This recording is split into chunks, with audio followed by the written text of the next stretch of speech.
It may seem like Apple is behind the competition a lot of the time.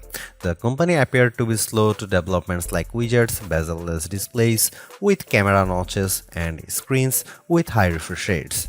And with the iPhone 16 Pro, it appears to once again be late to the party, bringing generative AI features and a real button for the camera to its 2024 flagship. But if you will allow me to play therapist for a moment, I think it's not that Apple is slow, I think Apple is cautious, perhaps overly so. Caution on its own isn't a bad trait, in fact, it could be considered thoughtful rather than rushed to the cutting edge with its peers. Apple delivers, usually finding a slightly different approach that is often an improvement on what's out there. Just look at the Vision Pro headset or Apple Silicon, or even the iPod, the iPad, and the AirPods, which were far from the first of their kind when they launched.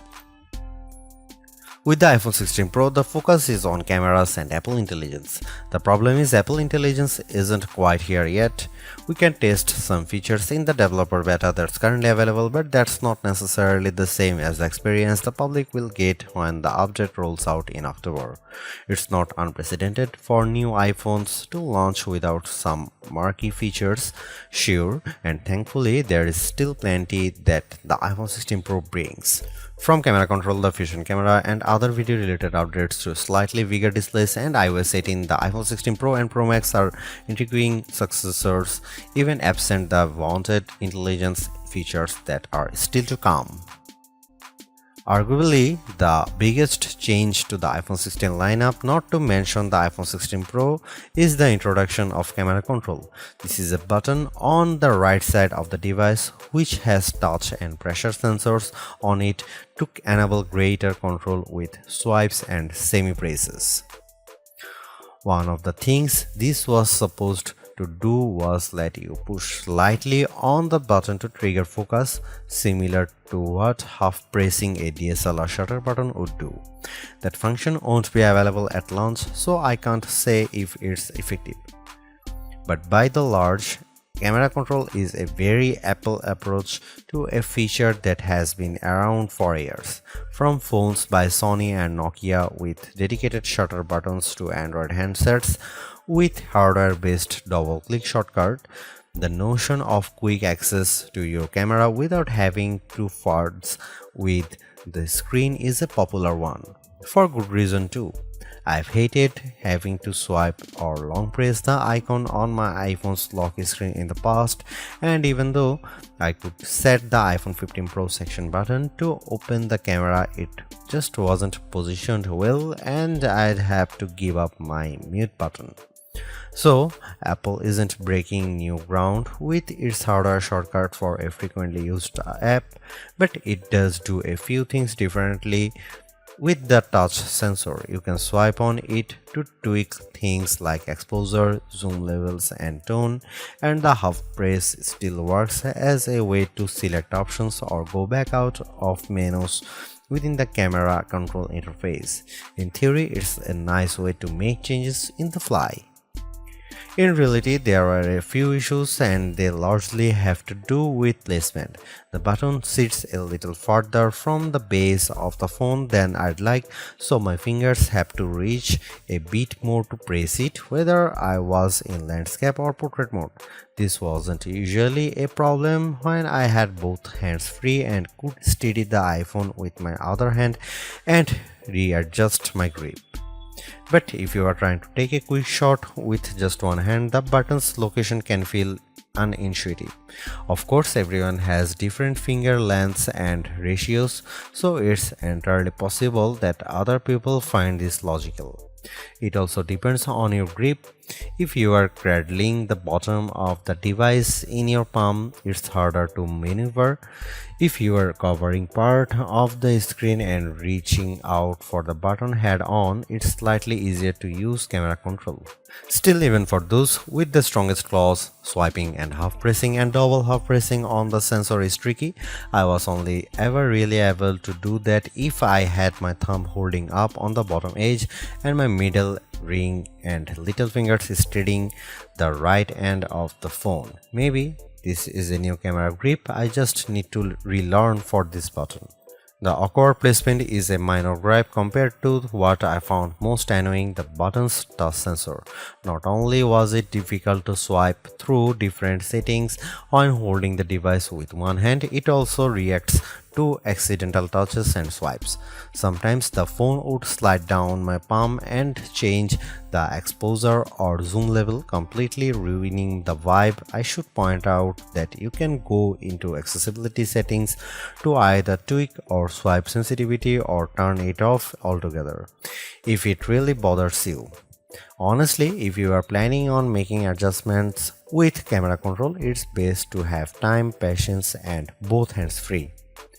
In those situations, I had a lot of fun editing settings and watching them by reflected in the viewfinder in real time. I also liked zooming in and out of subjects, decomposing a shot, and tweaking exposure till I liked what I saw before then pushing down to snap the picture. I especially loved this while recording video since it makes slowly zooming in or out of a subject smoother than using the on-screen slider. Even if you are not a glutton for buttons, there are still some camera updates that might intrigue you. This year's flagships sport what Apple calls a 48 megapixel fusion camera, which has a faster quad pixel sensor. This enables what the company describes as zero shutter lag, which is wording it has used repeatedly over the years. In this case, it's referring to how quickly the camera will capture a shot after you press the shutter button. I will admit I was initially confused by this update in part because it requires relearning some behaviors I had adopted to mitigate the shortfalls of older cameras. Basically, the iPhone 16 Pro's cameras are now so fast that when I asked someone to throw something so I could capture it in motion to see how still the images were, my shots ended up being of the person holding the object. Our video producer and I were very confused, and it wasn't until the zero shutter lag concept was explained clearer to me that I got it.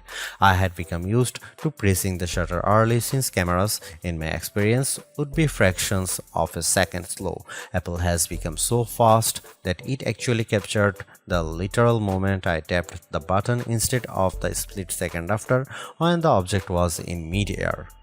Depending on your mood, the new photographic styles can be fun or serious. Apple's tweaked the built-in camera filters to not only offer more options but give you greater control. Due to how the company has refined its processing each year, there is also an improved depth map captured when it detects a face in the scene. This, combined with a greater focus on color science around skin tone, has led to what might be my favorite new iPhone 16 feature. Whether I shot them in portrait mode or not, photos of people what I took using the iPhone 16 Pro were a dream to edit. Simply switching between the standard, natural, luminous, quiet, or ethereal styles already resulted in improvements to be colors and shadows, but I could also tap on each thumbnail to across the new editing touchpad and drag a dot around. This let me more precisely tweak the hues and contrast levels, and an additional slider below let me adjust how warm the image was.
It's been about 2 months since the public beta for iOS 18 was released, and it was nice to get a taste of upcoming features like the new customizable home pages, expanded tap-back reactions, and the redesigned Photos app. With the iPhone 16 launch, iOS 18 is basically ready for prime time with some caveats. This year, more than ever, it's hard to figure out what's coming to your iPhone and what isn't. With the release of Apple Intelligence slated for October, features like writing tools, cleanup for photos, and the redesigned Siri won't be ready till next month, and even then, your non-Pro iPhone 15 won't be compatible. Plus, some features that were teased at WWDC like Genmoji still haven't been added to the iOS 18.1 developer beta, which is where most Apple Intelligence features have been arriving as a preview for app makers. Within the iPhone 16 lineup too, there are things coming only to the Pro models like multi-layer recording in voice memos.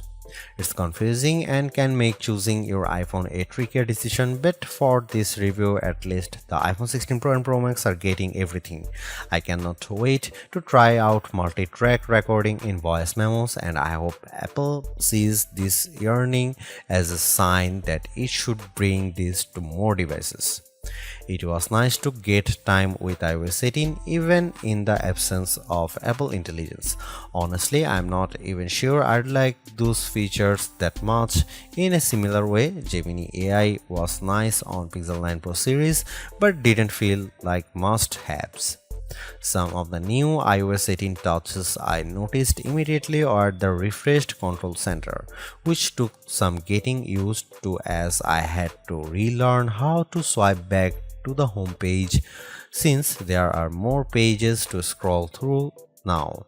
I especially enjoyed seeing the new little chat bubble appears on my voice recordings, indicating that a transcript had been generated for them, and though I haven't exchanged messages with Android toting friends yet, I'm glad to see RCS support is finally live this week. Though I was excited for the new custom routes tool in Maps, I struggle to actually create them. You can set your start and end points and have the app close the loop for you, or just tap landmarks or points on the map to get the route to basically connect the dots. Unfortunately, no matter how many times I tried to get the route to cut through a building where I knew a pedestrian walkway existed, Maps reinstated me at every turn, forcing the route to go through more established paths instead. It's not unreasonable, but certainly not the open world route creation feature I was envisioning. The best thing about iOS 18 and also some new features in the iPhone 16 lineup is the customizability. I do appreciate that if you don't like something, you can usually turn it off. With the new ability to place apps outside of a rigid grid, you can now lay your home screen out just the way you like. The redesigned Photos app lets you create and pin collections so you can more easily find the pictures most important to you. And again, I'm glad Apple is giving people the option to turn off camera control altogether or adjust its sensitivity.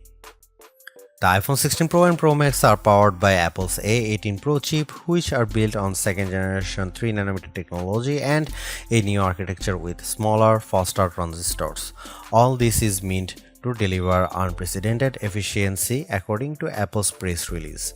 Some small software glitches aside, I have never run into slowdown on the iPhone 16 Pro, but I was certainly surprised by the smaller handset's battery life. In general, the iPhone 16 Pro would barely last a full day, which is reminiscent of the iPhone 15 Pro too. It's worth noting that before this review, I was primarily using an iPhone 15 Pro Max as my daily driver, which usually gets through a day and a half with no problem, so the drop in endurance is even more pronounced for me.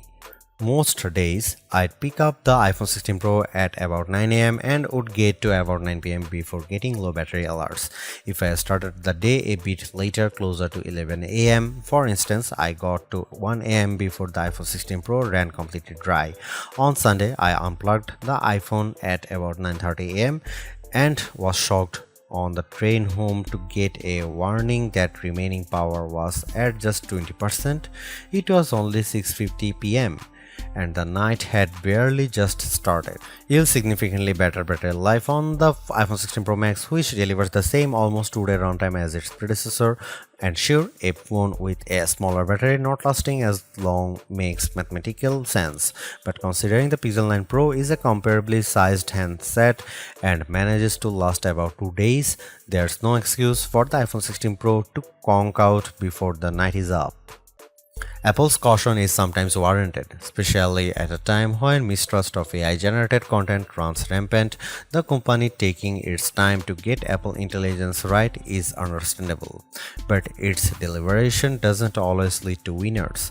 While I appreciate the attempt to differentiate camera control with the touch sensor for more versatility, I am not yet convinced on its usefulness. The good news is, and I cannot stress this enough, you have the option to tune it to your liking, and that's the theme I'm seeing in recent Apple features that hint at more thoughtfulness than usual. If you don't like something or if something isn't right for your needs, you can adjust or disable it. In iOS 18, you have greater control over your home screen's app layout and can pin custom collections for easier reach. In the Photos app, the action button introduced last year could have been a spectacular fail had Apple not let you still keep it as a mute switch, but it managed to give people more functionality while maintaining the status quo for those who are just as resistant to change. Change is scary, change is hard, but without change there is no progress. Apple's cautious approach is a tricky balancing act that's evident on the iPhone 16 Pro. Some new features like audio mix and custom routes in maps delivers mixed results, otherwise like photography styles are hits. Then there are the basic ingredients like good battery life and durable, attractive designs that Apple cannot neglect. The iPhone 16 Pro's subpar battery life holds it back from beating the competition, which is stiffer than ever this year, especially from Google. Luckily for Apple, most people who have iPhones are going to stick with iPhones. It's just easier. For those already sucked into the ecosystem, the iPhone 16 Pro are worth the upgrade from a model that's at least 2 years old. If you already have an iPhone 15 Pro, for the sake of our planet and your wallet, you might prefer to hold off on upgrading, especially since this year's devices aren't that much different.